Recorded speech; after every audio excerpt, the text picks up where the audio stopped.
Jam e kisema bandra mi salmini on mo be inde mum e yettore mum kala ka tolordon Allah beydi jam ka ɓeygureji ka ɓalli e ka jawle hare mimmiɗo e jam alhamdulillah haray ko yiyande amen ɓayru yi'ugol yimɓe no wowla fi o bandirawo Hajja Matu Diallo ko yoyti e tarika makko tarika fewɗo jonno haqqil expérience ji mawɗi haray noon min yiide janguɓe nandi tarika on no wowla e jonna aviji mum e yi'andeji mum min jibi ha ko onno min yirata ɗum ɗo menen kadi min waɗi recherche min ronko yidde ɓay min nana woni inde application ko ɓe woni wolde ko ayne goɗɗo inni o min naati ka page makko Matu Diallo haray min wawi natude ɗon min wawi yi'ude haray noon en wawa jangude ɗo ko windi windandeji ɗiɗi ko yoyti e toɓɓere ɓurande wowlede nde sabuna bandirawo on o windi piiji mawɗi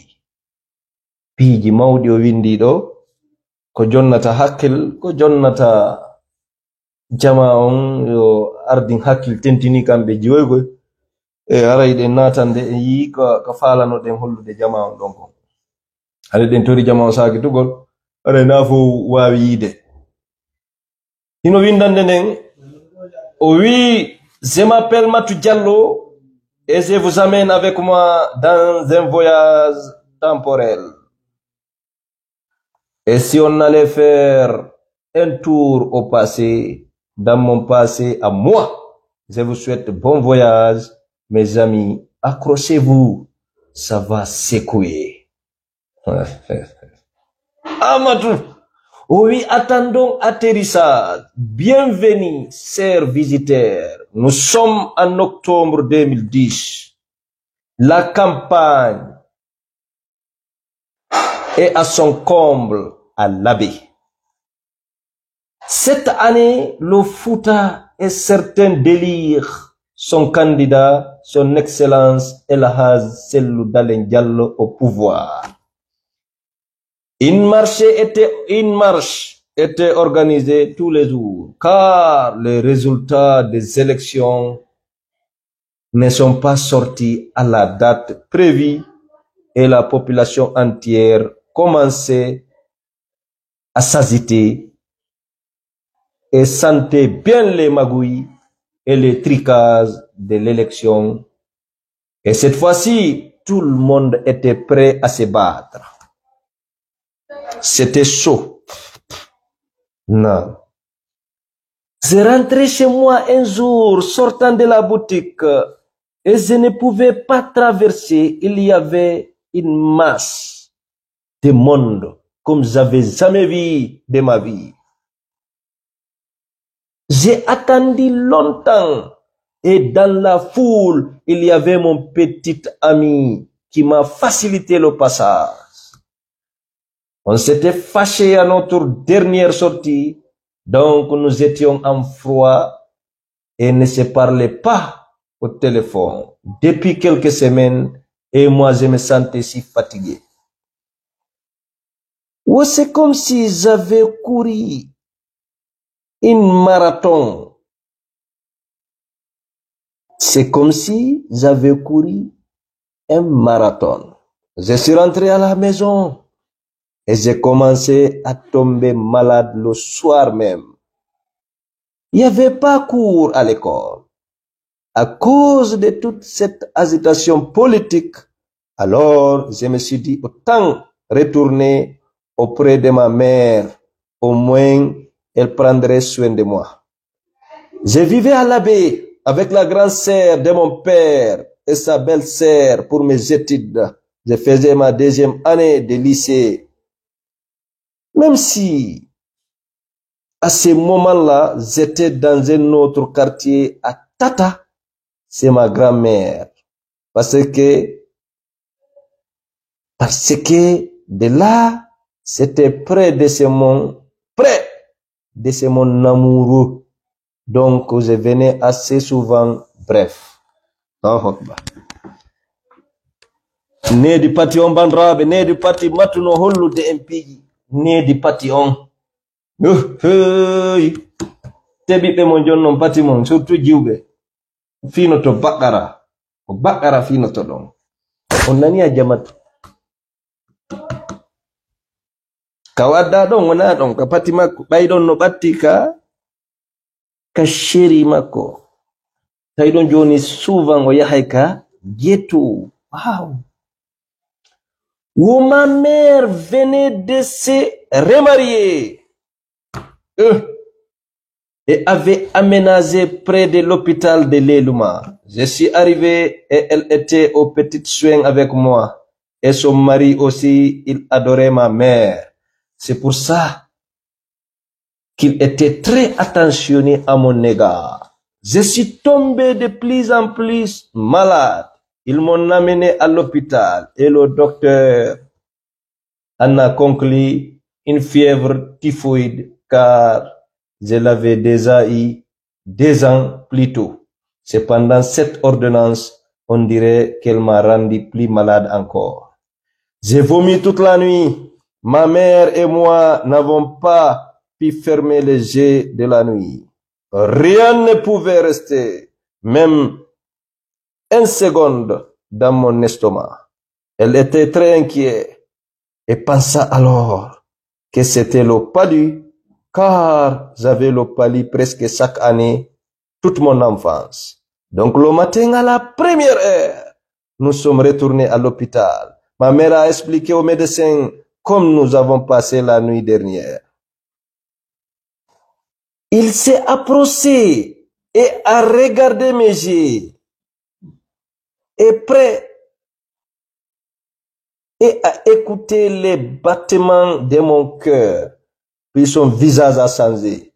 Il nous a dit qu'il y a une possibilité à laquelle il n'avait pas pensé, qu'il va vérifier pour être sûr. Il m'a tendu un petit pot pour faire pipi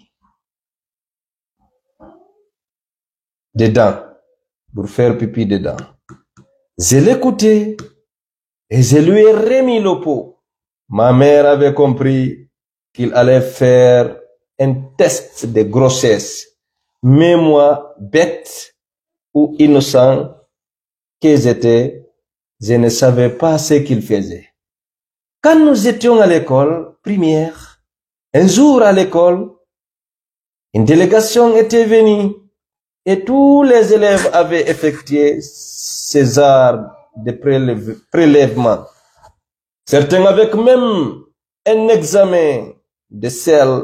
Alors, je n'ai même pas pensé à ça. En fait, je n'ai pas remarqué que j'avais pas eu mes règles depuis un moment. En vrai, même si je l'avais remarqué, je serais plutôt soulagé et contente. Car c'est une période que je détestais vraiment.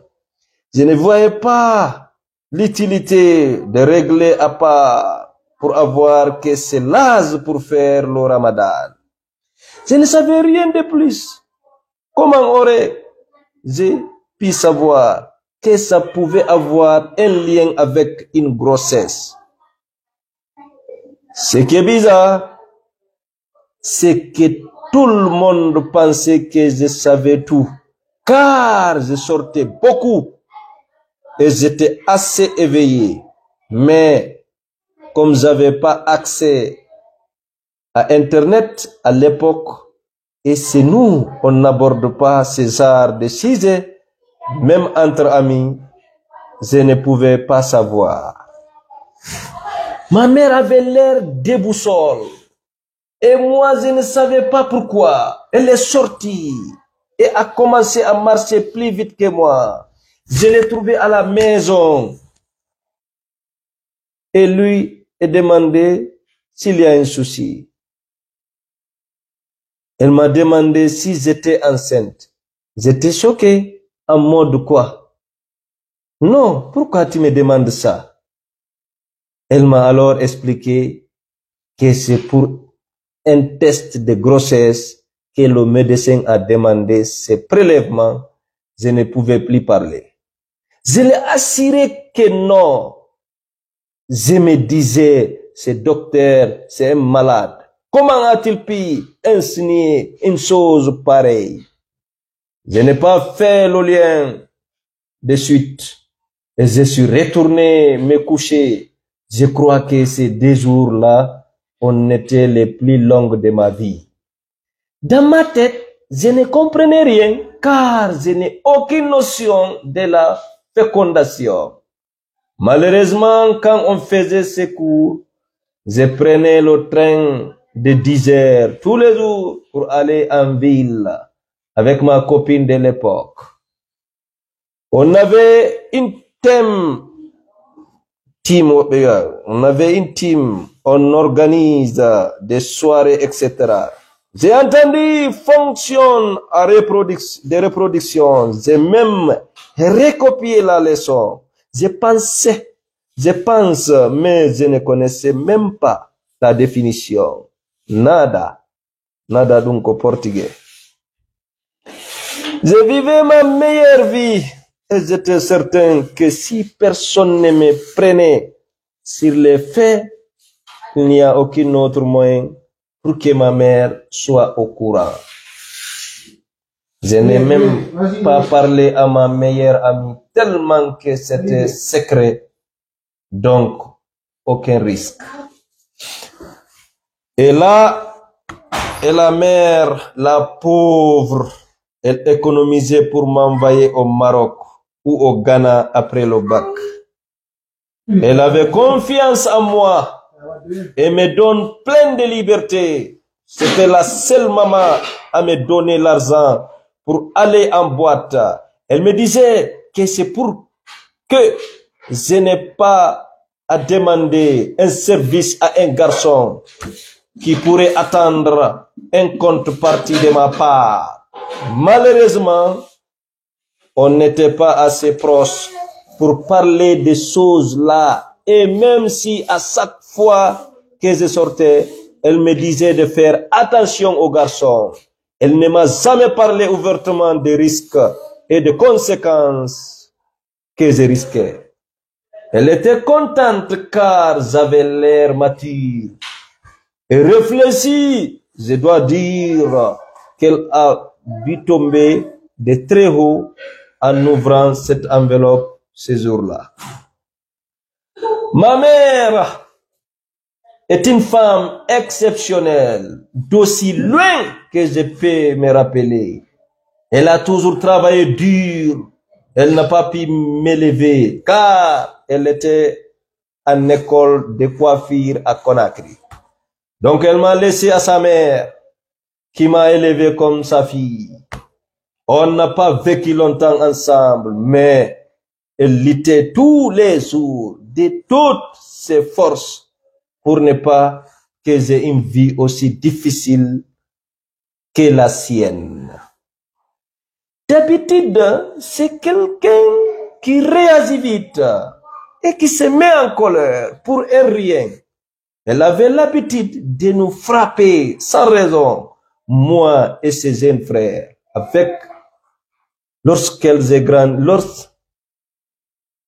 frères avec lesquels j'ai grandi.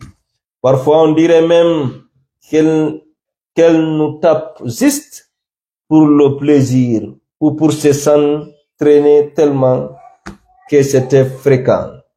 Alors, je n'imaginais pas ce qu'elle pourrait me faire si ce test était positif. Mais non, au contraire, elle n'a rien fait. Je pensais que le choc était si violent qu'elle était dépassée. Elle a entrouvert la porte et m'a jeté le test au visage. Voilà-t-il enceinte? J'étais là en mode quoi?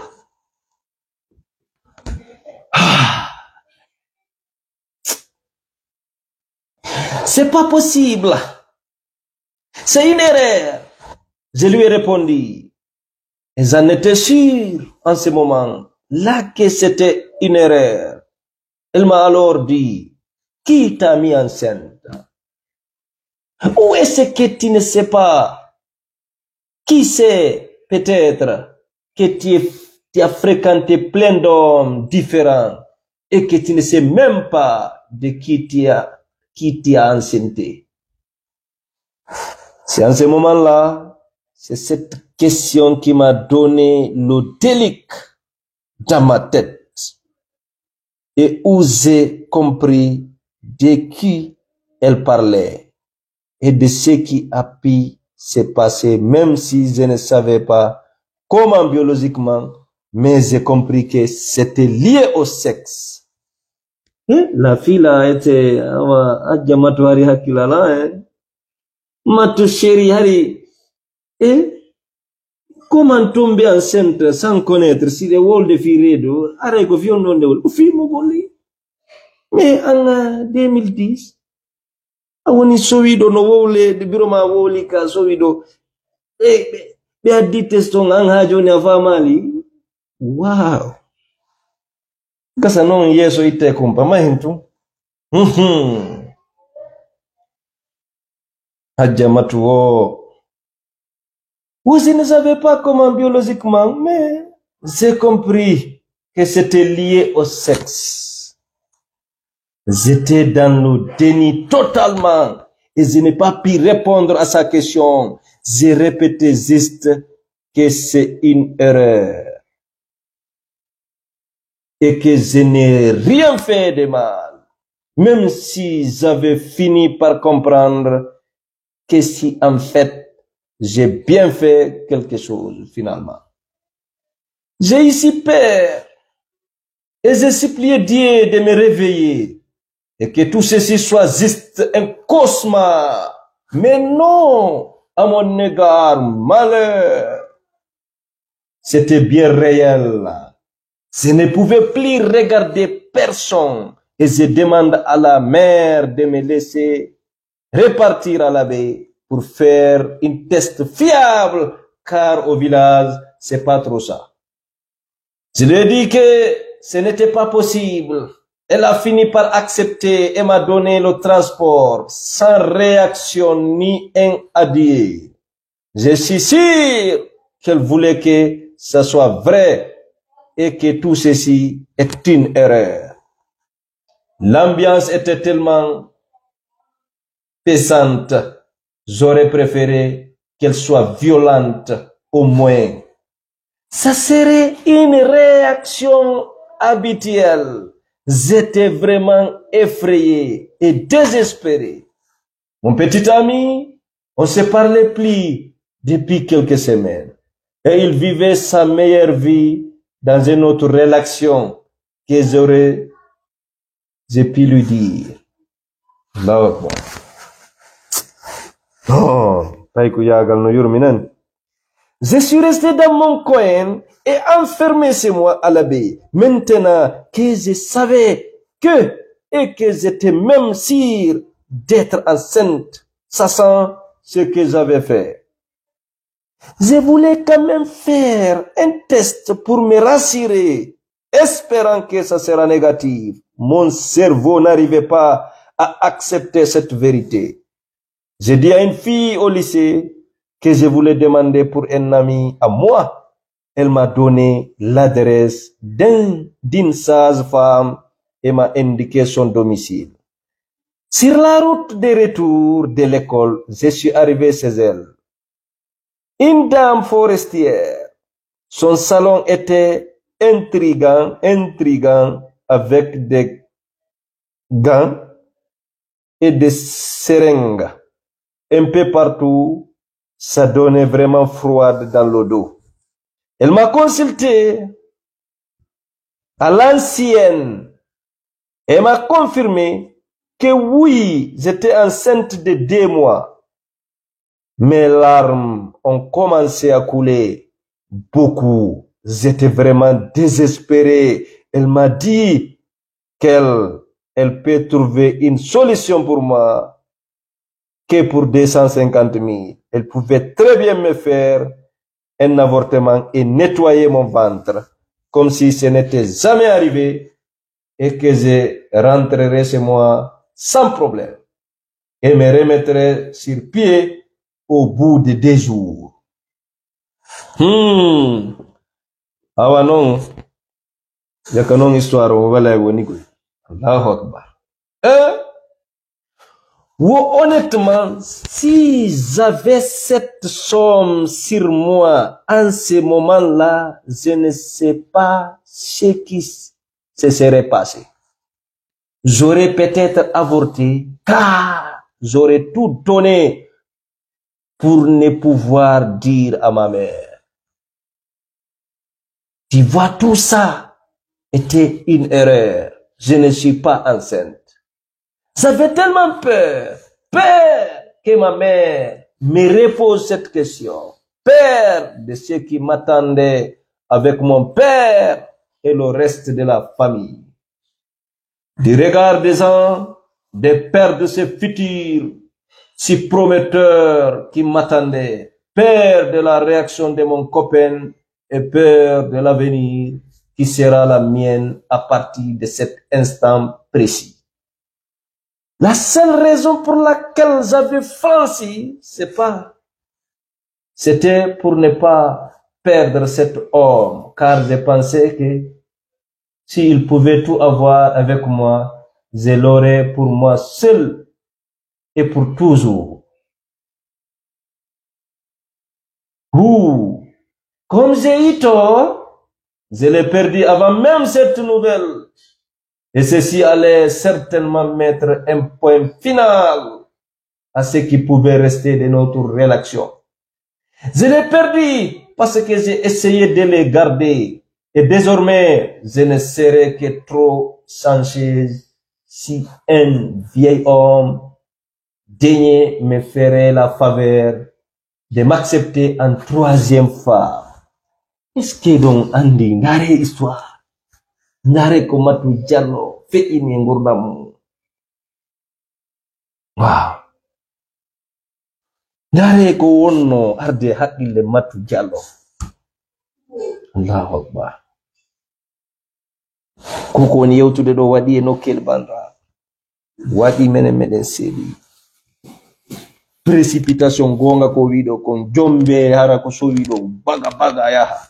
Hay mariage waɗi de balɗe ɗo fof ko ɗum woni wolude. Hay rendo yiɓe tirde. Mahin tun. Quelle histoire. Matuwo, la faveur de n'accepter en troisième femme. Avec un enfant dans les bras, on ne peut plus se faire d'illusions ou de caprices. Tout choix et tout privilège était fini. Et moi, je n'avais que mes larmes pour pleurer. Je ne pouvais pas le dire à mon petit ami par peur qu'il ne nie la paternité ou qu'il ne me remette en question en posant des questions style « Comment ça, c'est moi ?» Comment ça, c'est moi. E harale on dido kala don ande ko wat donc. Tay wona on nene Mariama Hajjamatu ko karamongol katindore addi hadu wadi. Pular. Ah ok, ngara min simi gayni do mi wade pular labungal hara hay. Pour réunir cette somme, car plus le temps passe,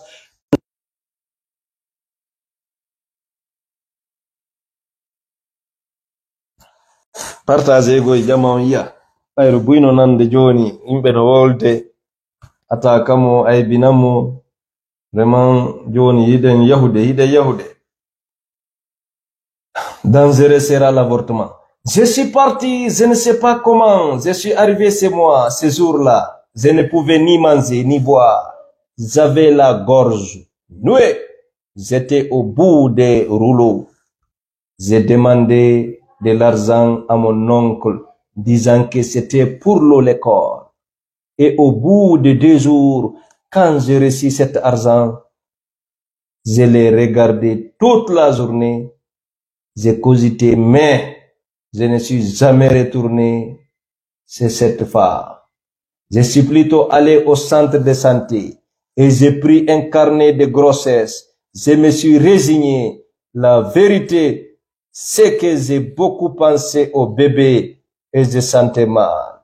J'ai eu aussi très peur parce qu'une fille venait de décéder à l'Eluma suite à un avortement qui a mal tourné. Alors j'ai abandonné cette idée, bien que je n'étais absolument pas prête à ce qui m'attendait. Mais comme disent les Ivoiriens, Cabri mort et c'est qu'il peut mourir encore.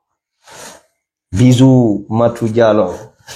Eh Matou, akundalla ti osé, Ça, c'est courage. Ça, c'est être forte. Billahi wallah.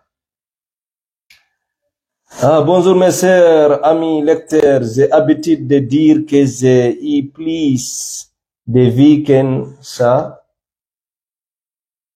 Et quand j'y pensais, j'ai l'impression d'avoir vécu 80 ans déjà tellement que ma vie était remplie de rebondissements. Mais je suis là. Et je vis mes rêves. Je souris à la vie. Je me donne la chance et l'opportunité de trouver le bonheur. Alors, vous invite à suivre cette histoire qui va vous raconter comment un mauvais choix c'est s'avérer être la plus belle chose qui me doit arriver. Ne vous accrochez pas à ce que vous avez perdu, mais à ce que vous avez gagné, car ainsi va la vie. Bisous, bisous. Wow. Hande ko ɗo woni hattude nani ara eɗen hattude ɗo hande joni gasa woɓɓe no faala famude ɗum ɗo ka fulfulde ka ɗengal men ara miɗo humpa winde si tawi on faala mi wattu ɗum ɗo yero ko janguden ɗo ka pula feƴƴen ɗo hande hatten ɗo continue histoire on mi jangi ka pasa ndaari na histoire mo mijinoɗen on histoire on vraiment en fo en yi ko feƴƴi ko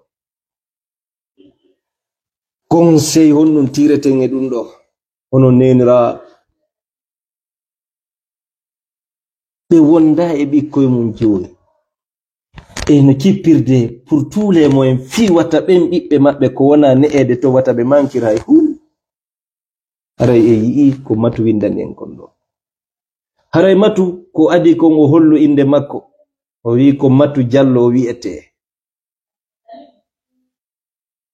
o hiwri jama o hollugol mo faala yewtude tarika makko ko feƴƴi e nder gurdam hum makko haray noon mo sanni jama o mo tolni ɓe e jangugol ɓayru wona windande wotere woni ko waɗata o waɗay windande e ɓaawo windande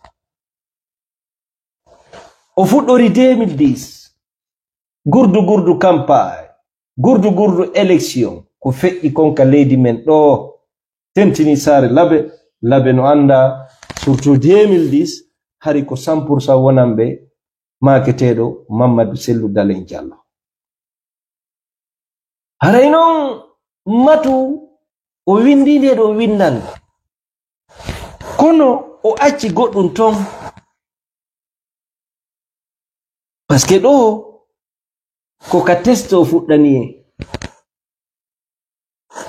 e o ari kadi ko honno njatigi makko walliri mo o feƴƴi ngi fuulwi ngi jamawi 2010 fi ha o hewtoya ka suudu o Matu yewtali en ko honno feƴƴi hakkunde e makko e njatigi makko sen ndaari windande nden inde holla en wasi tawi ko ɓe innocent ɓe waɗali goɗɗum Matu o yewtali en ɗum bayle Matu Diallo wona o nene Mariama yumma Annabi Isa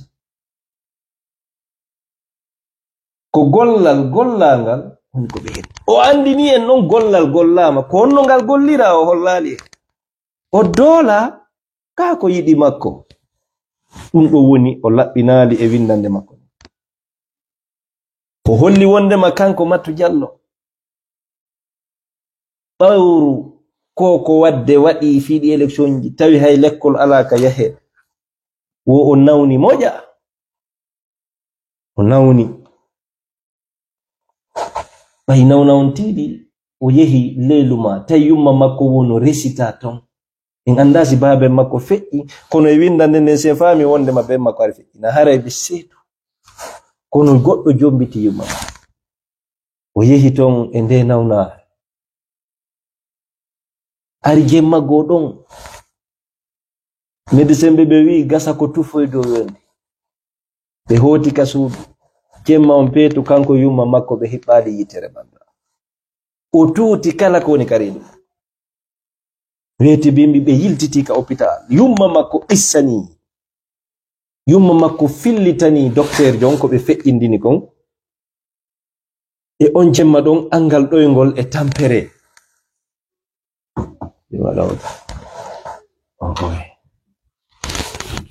jeti ko do wara no laabi seeda wo angal ɗoyngol e tampere e tutugol matu jemma on peetu naɓa sonja kono ɓay ɓe ka hôpital docteur o ndaari mo ndarɗe gono ton docteur on tigi sikkiti docteur on addi po jonni mo wi yehi sofa ɗo addanami kanko matu wo hakke ko ɗayti hakke o anda goɗɗum ko fewndi hakkile makko yarali wonde makko e ɗum médecin mo waɗoy ton test wanga gundi yumma makko wonde makko grossesse ko reedujo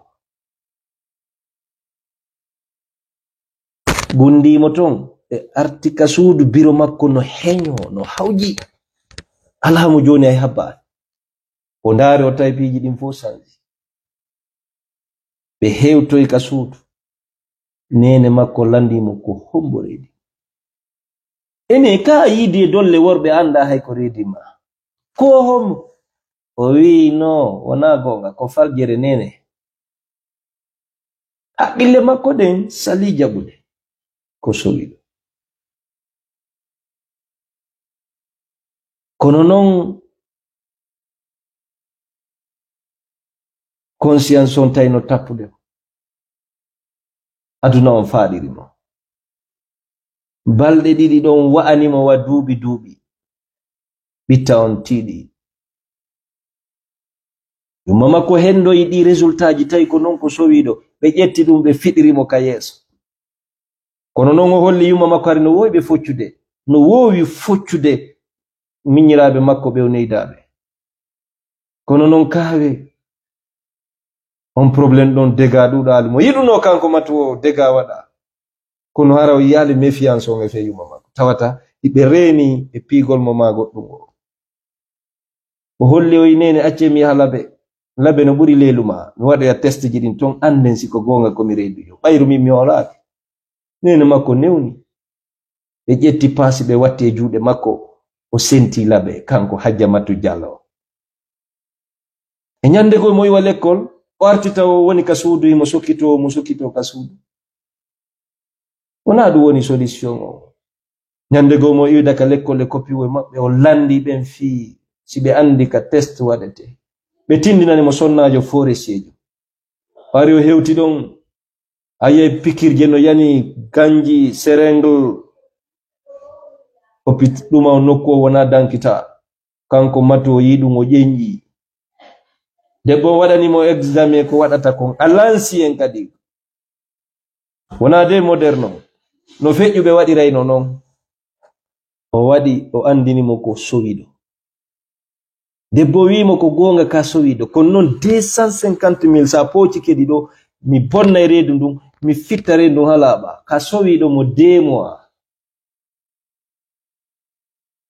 gondi Matuɗi ardi 5 6 10 fuɗɗi wullude o hetture ka suudu kara han e ngoƴo weldiɗo makko mo sali yimo ami hay yewtugol on mandi so yewti o mon wiya ko honno woniri ko honno wawi wonirde kono windande nden ɓay o mum pitike andi ko honno yo keppu awandu bona kisan keppu 250 ɗin heɓo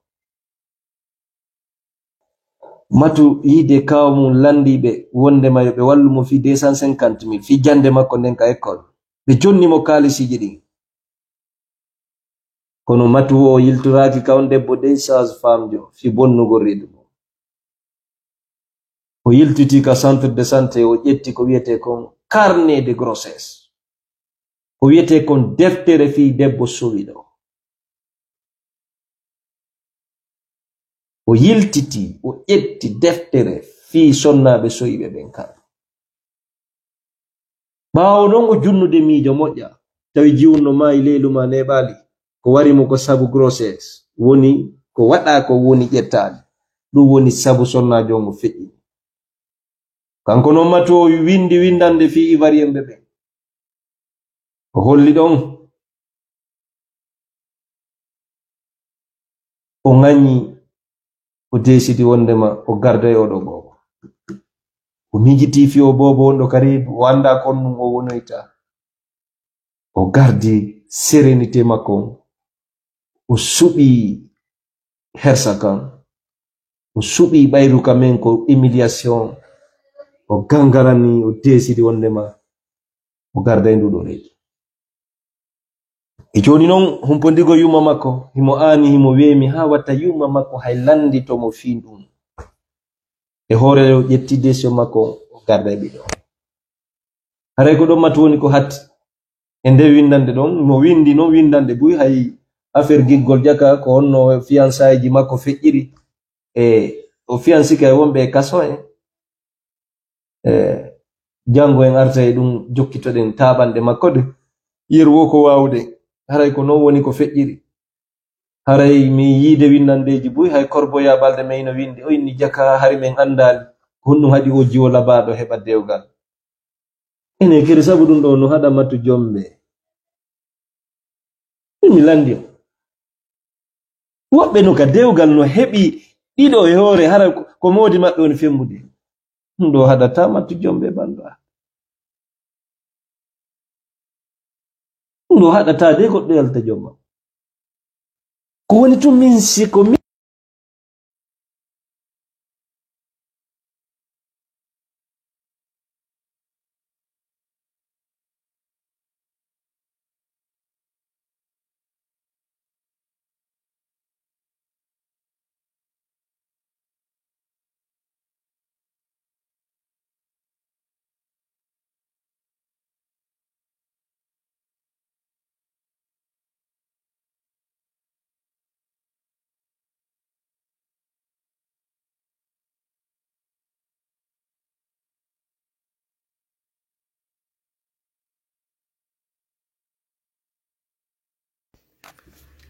iɗon nande bransa nayi gundu maka iɗon nande joni est ce que vous m'entendez mitti ɗo micro ngu mitti ari ko micro on dani joni windanelan siɗon nande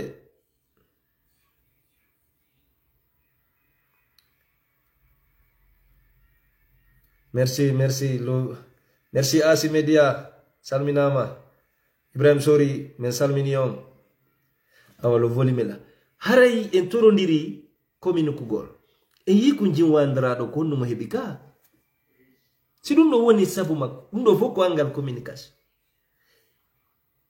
ene soit ko matu waɗi kon o ƴetti on nduɗo reedu o gardi ene ko kanko fuɗɗi wadde ɗum o oyi ko kanko fuɗɗi wadde ɗum o oyi ko e makko hattata o oyi ene on peut communiquer en wawa e gundodirde yewtide ɓiɓɓe men ɓe fiwata erreur ji waɗu ha ɓe wara hoore maɓɓe ma ɓe créana hoore maɓɓe nawnare nde lutta nda rewo bandirawo naɓanoɗo Tunisie ɗo waɗaɗo avortement Conakry ɗo kopi makko mo toñira no kondana duuɓi 50 wo ko o woni sombo makko waɗanimo avortement ji haray mo beeno wowlude wondema matu no tooñi mawɓe mumɓen no waɗi ɗum ɗo min mi alta o en continue jangin on jango kadi e o leer ɗo inchallah en arta e continue en ɗo si on partage alɗi moƴƴa yimɓe ɓe yiya mi yaha ka TikTok ɓayru toon jama on aray no ɗuuɗi no humpa haray ko ɗum woni ko feƴƴi femme après 23 ans sans mari ne veut pas se marier elle veut les riches princes ye ko nomata holli en ɗo woka ndu reedu kadi wonno ko ƴetti ndu reedu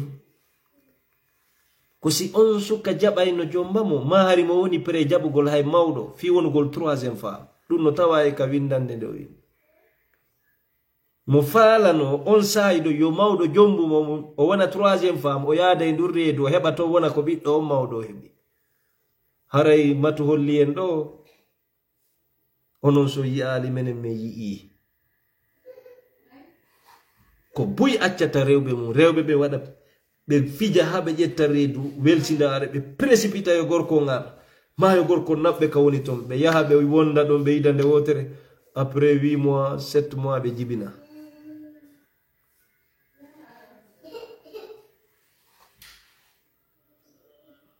C'est pas une vraie histoire. Sali Bari, pourquoi c'est pas une vraie histoire? Inna lillahi wa inna ilayhi raji'un.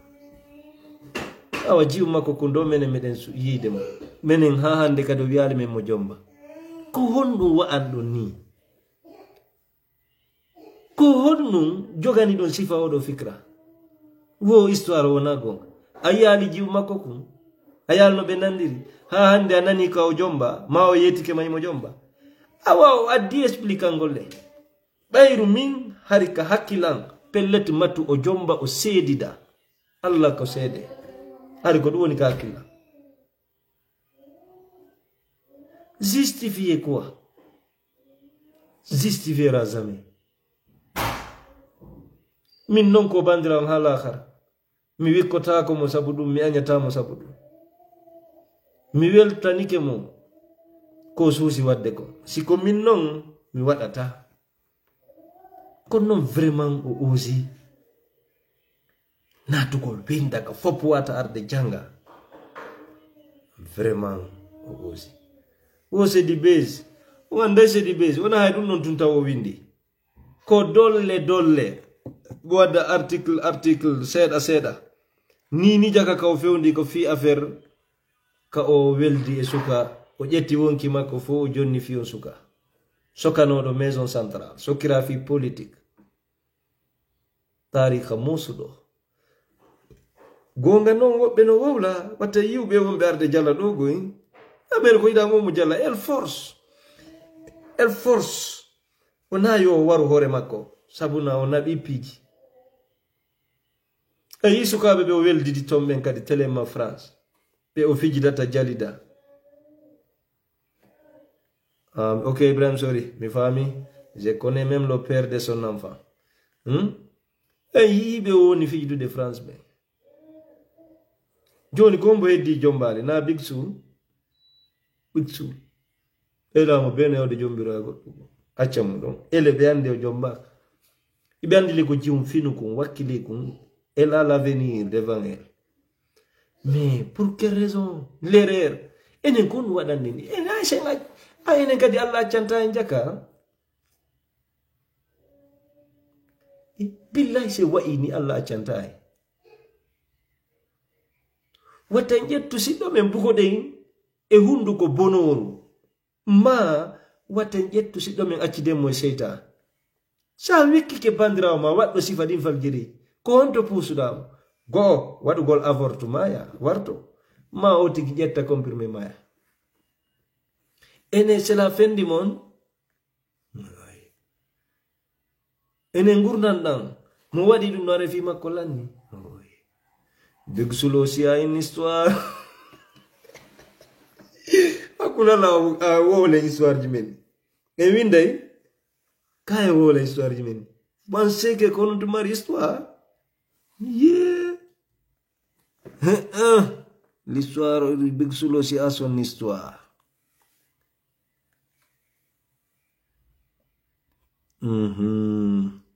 Haray do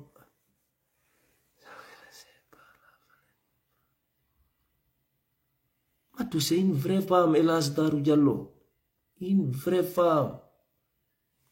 Comme Assimi Diala, les filles sont fortes. Mohebi sifa be en fiju be feggi bandra wando ay bibengu billahi wallahi ta. Mais on est foutu là. Be parle de vierges de yolto yalta na tedum. Mi goy do suka anki video makko mo ba'i mola nangi. Inni toriki Allah nde mo jomba e taw ko seydata. Kala heɓuɗo sifa matu en ɗo hara komo yiɗuɗo matu mo matu yiɗi ara ɓe ɓiɓen kala yiɗuɗo sifa ɓe rewɓe yangorɓe ni bon Alassane Big Soul était marié ne il n'a qu'à venir nous parler de parce que andi koy aya yimɓe ɓen ɗo a famata goto anda gurna goto sinano matu suusi ɗergol ɗo le gurna makko jama on no wondi ka Facebook walɗo e ka TikTok no waɗa birdi kono goto anda goɗɗo. J'ai une grande histoire. Oui, là ko gonga chacun a son histoire.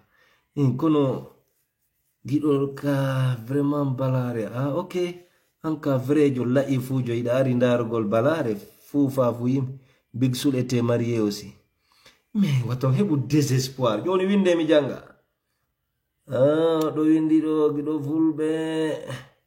Il y a beaucoup de gens ici, leur histoire, ce n'est pas une vraie histoire, ok? C'est une histoire pour avoir le papier. Non. Matuonadu. Matuonadu. Matuona fi avoir papier. Fou. Elle déjà elle a sa papier, mo arde oyaha. Mo arde oyaha sondo wo sondo imo arde moyaha. Oui, tu connais mon histoire à Banankoro. Il faut marier Matou. Alors notre guide est tombé et ton tour de parler. De vie, madame, mon frère. Mon histoire, c'est une histoire aventure. Mon histoire sexualité, donc, handi muddal hayati, on andata dum. Muddal hayat. Kono men fijiraino. Mi yetoto nde piwoy si mi wolay ko piwoy duma non ko woni nder ko jamais. Oui, c'est vrai, Big Soul était marié. Il a raconté cette histoire seulement. Et non mo mari biddo parce que min no ngalnimi il a les moyens ndare do nyande o nyande mo ara dargol ballon ni gado fokkiti argol Côte d'Ivoire dargol ballon lagine. Il a les moyens, il faut avoir ta femme, c'est mieux. Oh, ngournan ko hasera, o tigi wonde bengu. C'est une histoire réelle et sa fille est une preuve vivante, ça c'est clair. Fala do yeddu de woyo yeddu. Si elle est prête, si prête. O manka sago o manka ko fala mo ko woni. Elle prend des recul parce que no mi jangiro histoire makko da kanko e o fiancé jo makko mo yeduno ka prison. Wallahi billahi c'est grave hein. De jo jetti vi mum. Bernde mum gonga makko fo joni. Mo windi ka dernier don. Une histoire makko nde wona bon.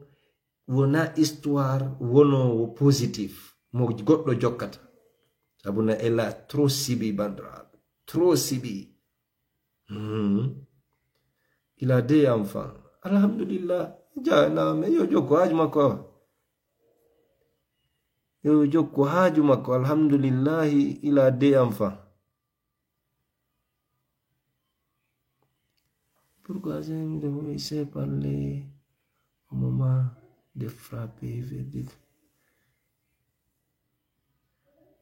Oui, mon histoire, c'est surtout histoire gonga, ma histoire pire gongo dunga di ko histoire minga dari. Comme pire de terre mojano. Ada biti gorejo ami pusu de moto enen dido henno ndini. Nga dari no nyande o nyande mi do pire de imbe dum nyande o nyande. Ça c'est mon histoire aussi. On sorte avec le logotype non. Lo mi yewtay on fi dum non. Pourquoi insulter pas le CNRD? Insulter pourquoi? Pour quelle raison? Raconte-nous ton histoire de l'Angola. Mon histoire de l'Angola avec les mômes. Neba udutu de nopima anantadum. Le nom de ta copine préférée. Yeah, ibara fato ya. Afeti Mago est là, Minko Aïcha Wani, ma go préférée, ma femme, ma chérie, ma fiancée, Mim, j'étais fiancé depuis 2006. Depuis 2006. Les frères, ça fait longtemps, on s'est connus depuis Lukapa, en Angola. Ah bon, Ba Mamadou, Grand Matou Diallo, me plaît, wallahi, elle est la seule que je suis. C'est à cause d'elle que j'ai installé TikTok. Elle est mature et surtout elle réfléchit beaucoup même. Comme une nouma enenquen la ifube, enembe worbe fulbe. 90% men ko la ifu anda hay ko fala. Acom bata bendu beben ko bobo hun ko anda hay hunde am fala yetude. An ko jiun kun ala hay kun hollata ma hay hunde. Kun ala hay hunde, ala hay histoire. Hay hunde ko andi ala. a jombata gerduɓe aduna mi famali ene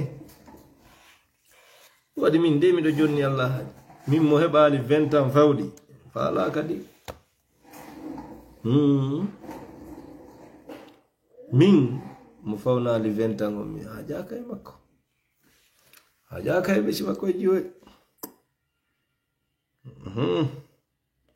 waɗi ko mapini on tigi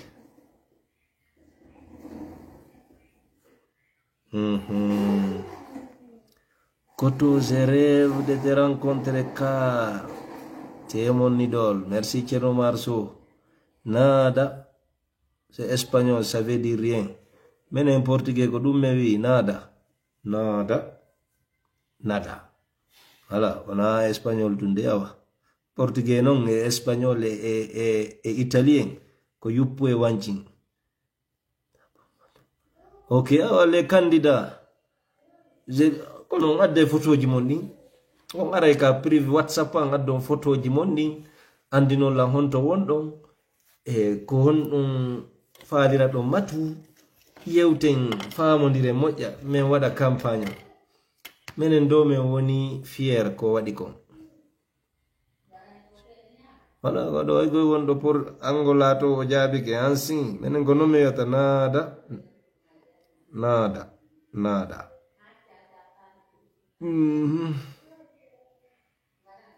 mi haali life am on ɗo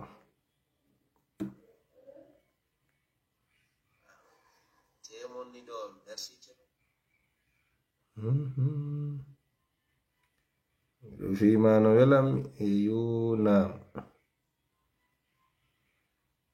sagan noon ko sonna ɓe wowlayno ɗum ok ça marche balancement to WhatsApp. Moi aussi, je suis très fier de Matou. Kodou ngasi media kadi windani do. On est très fier d'elle.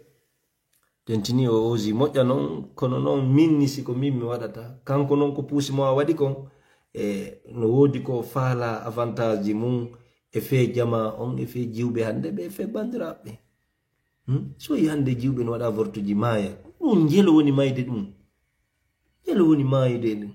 E joni comment sensibiliser wona tayiru e hunduko mum haɗu ko minanno mo wola kankadi ko yowiti e ɗum o wi wo matu wi ton il faut conseiller les parents au lieu de ça il faut conseiller nos petits sœurs bandiraɓe men jiwɓe ɓen ko yen waajo ɓenno e protége o ɓayi jaka joni hayɓe 14 ans ɓe waɗa e ɗum ɗo ɓe 15 ans fo jiɓodiri joni ɗiji ɗin jiɓodiri joni noon ka jiɓodiri ɗo koye wattani yila awa accumi dara si ƴettay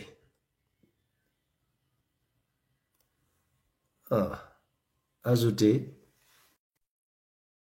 daru si ƴettay moi je suis fier de Matou nous tous on est fier faljere makko nden kadi meɗen jaɓanimo wonna e makko ɗi hattata e makko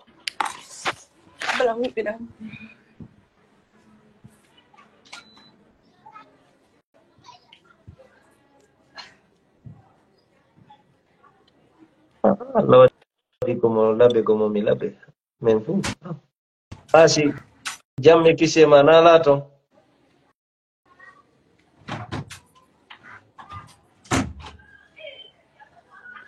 asi bobo gira fulɓe tana ala e maɗa e jam alhamdulillah ɓe ngure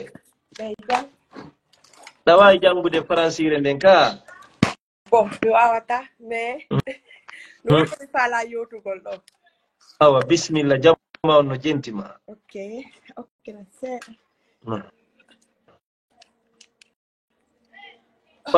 partage men jeji o mo beyo partage heɗo ɗen asi partage fi Allah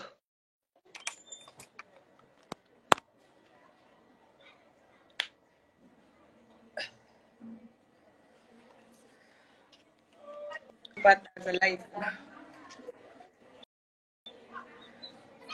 wala day jam jam tun alle ko jamta wonda yettude Allah buyi Allah ɓeydu jam bon wona o ka Matou mi nani buyi mino inna ko buzz ma ko fenande ma ko wadi ko na ko hani wadugol mais jamanu ba famde hunde wotere nene mabbe be jombabe anda ko no nene mabbe ardire be ko dewgal mabbe parce que no do buy jombabe no do buy jombabe hara bibbe be siandari nder ton hara hinane babe mabbe woni babe mabbe goy ko non woni be doa kadi faabude matu ha yiwda neddo en fait si hande so woni e dido situation ji ma hande kala ko fala nder leydi ni matu yahe c'est parce que ko fe'indini kon naam do menen juube ben hande men latti pos me woli gonga no wodi wobbe ame pellet ko gonga be hebi be wadi wobbe no do be wadi planning ma fi watta be hebu no woni wobbe no do jomba be wadi fi ko tawata be hay modi mabbe be jettanta be reedu parce que be hida hebu gongol few no woni matu ko gonga o jettire do hebi bi do ma konkono ko gonga na ko dagini parce que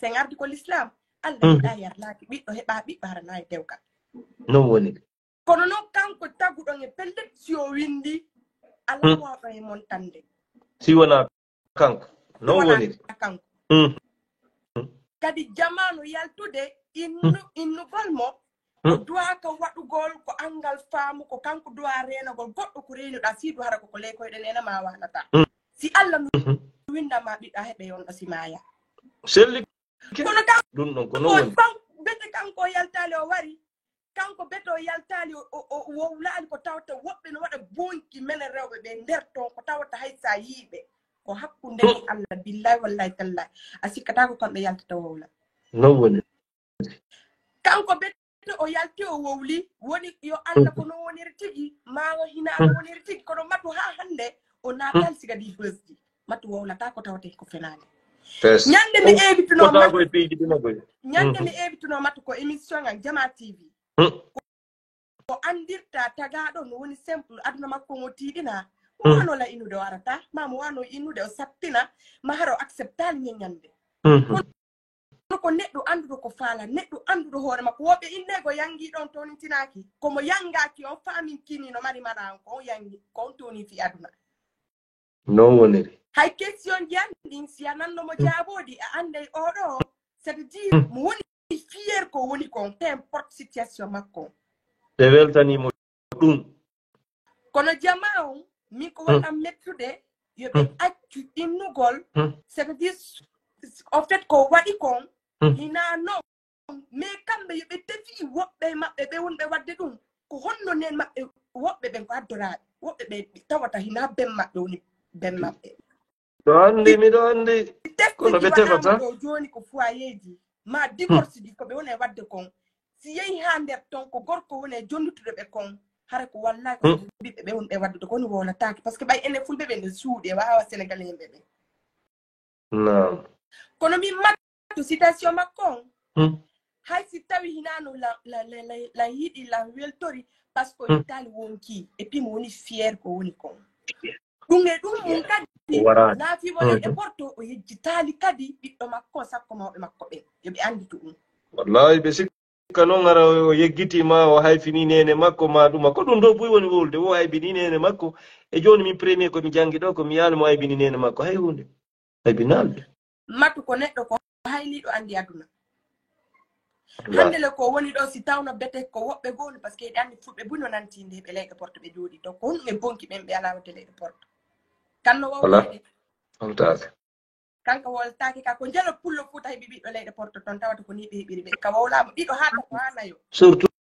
menen worbe ben dum no wowle bayru ko menen worbe ben buri dudude nden tobbere min accept mi yalti hunde mi tawi dido tato mi wadi mi andi hibe do ko mi wadi ko be hirani la mehi be nande sum honno wowoji din yobe arba do la min be anda ko mi wuri kono non kadi fi mi hebi bido wallahi mi yalte mi mantoro mi te paskati mi mantore ko min je ko min hebi no wonet no forza ko mi hebu buyno do wallahi sida yidi hande men rabbe ko sida yidi hebudgol si heba kono kadi no wodi mama anji ko tawata ko nene amen wadata ha hande me hulay me miijo ko me miiji wo kono ɓiɓɓe gono ton décision si ɓe décidi ɓe wata wadde ɓe wata wadde mais noon meɗen heɓa goreɓe ɓe annanda hoore ma ɓen ɗo hina goreɓe yaadeteɓe few a jarama awa a wowli noon tigi tigi on goreɓe yaadotako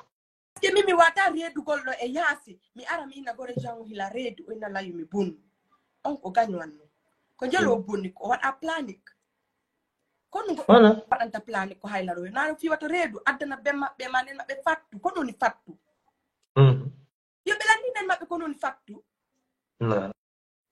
hande si a dari ko ɓen ɓiɓɓe hande woni lamɓe si a dari ko ɓen ɓiɓɓe woni a janngude ɗo qur'ana hunjo si a ndaari ha nder to ko ɓen ɓiɓɓe hana wona e townede mais yo yimɓe ɓen kadi faamu yoɓe accu ay ɓingol mo ko pullo no wawi wade wo ko pullo par ce que matu yen naali ha hande goɗɗo ko réseau wawi naali goɗɗo jamais siɓe wallatamo maɗu siɓe suttinatamo yoɓe accutumo to ɓe arɓe probléme gila on probléme yaltiɗo mi nani woɓɓe buyno wowlude ɓeyna a ɓayno hay anga invité ma haɗi landoɗamo question ɗo min ko vie privé makko min émission ngan ko folie musical mini ɗo ya arde kadi mi landotoma min déjà tam min komi debbo ni goɗɗo andi ko mi feƴƴindini ka ko no goɗɗo andi komi waɗe ya ka ko sa wowlade goɗɗo andata sa windade goɗɗo andata he mais yoɓe faamu yoɓe heɓu hakkil matu ko debbo ni to ɓe sikkuɗo kadi matu jombetake matu jombete de jombete dewgal ɓuuri hay ngal oɗo honno o mimisi ɗo ko dewgal mattugal ɓuuri hay ɗum habbotu yeeso itta e kumpa ɓayron sikkude fi adna makko lanni woɓɓe no miiji wonde ɓay o windi ɗum ɗo a waray o surri hoore makko lanni ko enen worɓe fulɓe ɓe woni layifu kori woɓɓe men woɓɓe o yata kamanin kamɓe makka sosoɓe kedi ko enen tu woni worɓe so faala ko portojo jombindirta ɓe waɗa mariage maɓɓe on c'est ça enen en sikku enen en anda série en anda sooɓe ko yiɗude wo ko debbo e deyo e layifu e ta fus koye wawata ko en apportude gurdam men hay hunde si wona niwre e hoore niwre ɗum noon matu yimɓe kettiyatuna yoɓe accu innugol matu jommetake fi o heeɓi ɓiɗɗo jamais gonga fiya heeɓi ɓiɗɗo ɗum watta ɓay hay sa jombama heeɓe ɓiɗɗo ɗon kadi son ɗon jombama o seedata o seede no wonere yoɓe yaltiɓe walla jon reɓe seedita ɓen reɓe ko jelo seedita fuɗɓe jelo seedita no mari ɓiɓɓe ɗiɗo tato hiɓe fempi dakar oɓe kelo ɓe yaltite bimɓe kikere ko boitji ko kamɓe hebbinta ton no wonere ɗum ɗo wowlama wontaaki no anda yalti himo anda ko réseau ji ɓay fi o wowli matu to yejjuto kadi matu ko leyɗe porto ñande matu no mari hakkille ko annduɗo ko faala ko annduɗo valé makko mo wano yeytagol maɗum mo wano yaltude waɗa ko faala par ce que mo mari ɗimmoyenji hay ɓe wonɓe wolde ɗo o ñam so ñamminaɓe o wo ñammine mawɓe maɓɓe ɓe yoɓe waɗa doyi matu matu ñamanaɗo hay goto ñawlaki hay goto giggol noon no foolama waɗa ko tawata par ce que enen hoore men si tawno ɗe wano maîtrise de giggol piiji buy en waɗatano e waɗatano ay giggol ay ndu reedu se wawayno maîtrise ude ɗi en renoton e piiji hewɗi renoton e piiji hewɗe mais jama o mimila sikkude ko goɗɗo haylanto ma ko goɗɗo natanta école hayɓe natali ɓen hande no ɓuuri hay jannguɓe ɓen hakkille mais ko goɗɗo haylanto ko fino on tigi famira biɗo lasko jombi mattu ma bigsul jombi mattu ma ko haɗi bigsulen jomma mattu mattu saɗa jii taggaɗo on na hawjande ad gurdam mum dan hande est ce que ɗum fof ha hande mattu waɗani vidéo hayo ɓangini ɗum ɗon nder ton c'est parce que c'est le bon moment hewti ko wowla ko be o wowla et puis o ronki kof parce que lan andi sûrement mo heɓude ɗin commentaire ji ko famille makko yer sibi wallahi gasa noon no woodi kadi ko puusi mo ha yo wowlu yo windu few yoɓe landi no woni ko no puusi mo awa yo wowlu wallahi parce que woɓɓe yalta fena ɓe anda kono woniri nder to ɓe yalta ɓe innama a honno mo heɓi ɓiɗɗo so heɓi ɓiɗɗo ko ɗum ko probléme ko tana kako crime o waɗi na crime de no wonɓe bonnude deedi ɗin kan ɗum nona crime ma wonɓe heɓude ɗo ɓe woɓɓe ɓe no jibina ɗo ɓiɗɗo ɓe heɓina ɓiɗɗo maɓɓe ɗum nono wowlede fi mattu ɗo ko ɓay mo anda ɓe yalta ɓe wola ɗo ɓe inna maɓɓe ɓe minimise junkum ɗum hattaw jombe mattu jombete dewgal ngal ɓe tawata e nen maɓɓe meeɗa ka jombede ɗum ɗimmitire mum nden toriɗo mo wo mattu ko billahi wallahi tallahi si tawi hiɗa tampi si a torike mattu hokkete ñaama yoɓe andu ɗum kadi mais yoɓe accargol afisugol oye wowla sa wontamo ko moƴƴi ta afisumo ta ɗaɓɓirta ta wowlu goɗɗo ko boni o waɗi o heɓi o heɓi et puis ɗiɗo makko no jang hande o hersal mo publide mo siko yome mene kadi mene yome publie mene yome waɗi voilà onon jogiiɓe ɓiɓɓe gonga ma onon jogiiɓe ɓiɓɓe sera to tawi ko vous êtes vrai femme yaltine meya ma ɗum ɗo ɗo kadi a yiyata fayda hay goto no partage ɗo keɗem tawa le 90% ko kelotoɓe a yiyata goɗo no partage ɗo copine mum ma copaine mum yolto yalta men on no ɗuuɗi kono si goɗɗo heɓi osi wowli kadi histoire passé aɗa koko feƴƴi ila 2010 addi ɗo 14 ans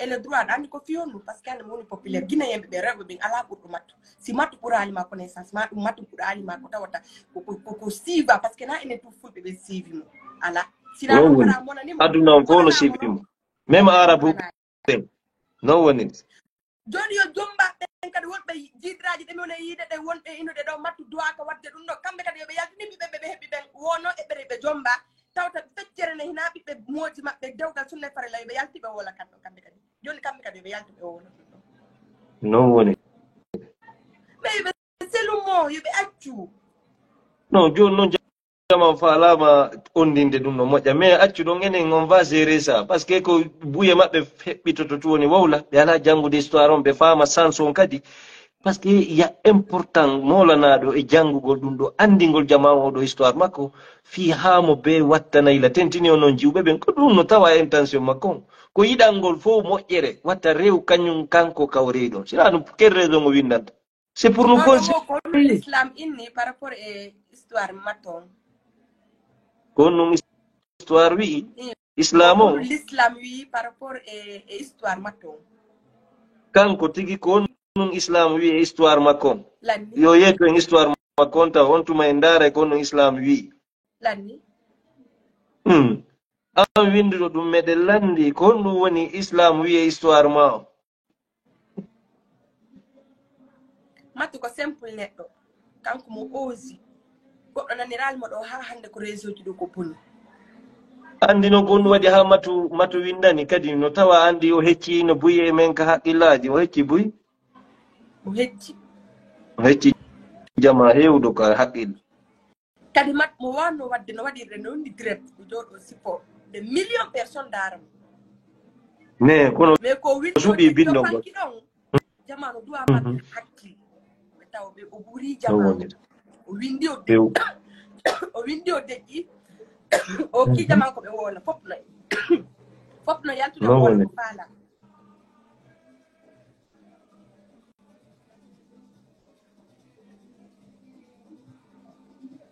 no woni de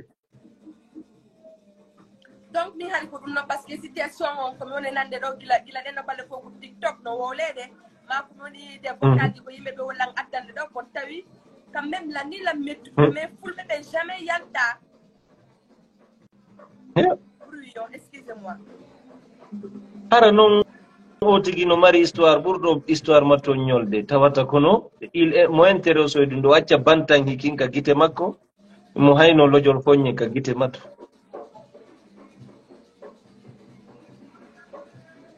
bruit o woɓɓe ɗo o campagne ɗo kila fuɗɗi politique on fiiɗuma on ne législative on toon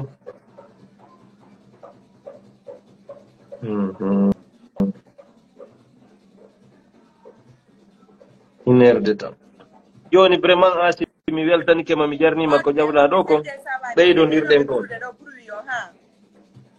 a jarama bandira aray ko haɗo ardunoɗen hannde on joni janngo en aray continue en histoire o moi je demande Matou pour un mariage mais elle me pas répondu siɗa faala Matou tigi tigi Matou heccinogoy jama on goy hakkimi holla maɗo goɗɗi anani par ce que buye mum famal taw buyno yawiti ɗum ɗon abbo mi holla ma goɗɗum ɗo nani abbo mi holla ma ɗo goɗɗum reste tranquille ta iwɗon dey Matou Diallo ɗum ɗo a winday tun taw yalta Matou Diallo a winday tun taw yalta mi ɗuyta luminosity yayi